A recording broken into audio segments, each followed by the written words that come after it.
Bwana Yesu asifiwe. Bwana Yesu asifiwe sana. Leo tunaendelea na ujumbe wetu wa neno la Mungu unaopatikana katika kitabu cha Wakorintho wa pili sura ya 6 mstari wa 1. Nao unasema, nasi tukitenda kazi pamoja naye, toasi msipokee neema ya Mungu bure. Kwa maana sema, wakati uliokubalika na alikusikia, siku ya wokovu na alikusaidia. Hapa tunazungumza neema katika huduma. Neema katika huduma tunaona ni neema mbalimbali. Unaweza ukapewa neema katika huduma, waweza kuwa ni mwinjilisti, ni mwimbaji, ni nabii, ni mwalimu, ni mchungaji. Sasa hiyo ni neema katika huduma. Ninazungumza katika huduma ambayo Mungu amekupa neema. Sasa kama wewe ni mwalimu, tumika, ifanye kazi ya Mungu, maana siku zote neema inaendana na kazi. Ukiwa umepewa neema na Mungu, inakuhitaji wewe kuifanya kazi ya Mungu. Neema ya Mungu haui bure kwako. Bwana Yesu asifiwe.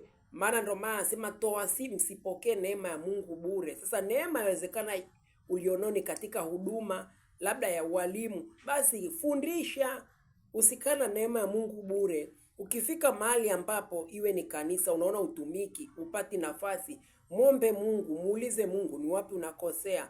Na pia kama ukiona kuna sababu yoyote inayokuzuia, tafuta sehemu ambapo utatumika na huduma yako. Kama ni mwimbaji, ni mwalimu, ni mhubiri, ni mchungaji, hakikisha unatumia ile huduma ambao uliitiwa na Mungu. Usikae nayo, utaumia. Manake kile ambacho Mungu amekupa kama haukitendei kazi, uko nacho, itakutesa.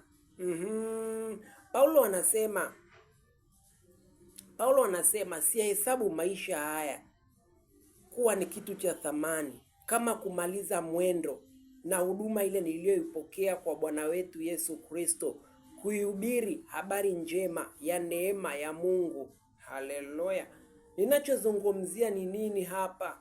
Ninachozungumzia ni ile huduma uliyoipokea, kuumaliza mwendo ambao uliitwa hapa duniani.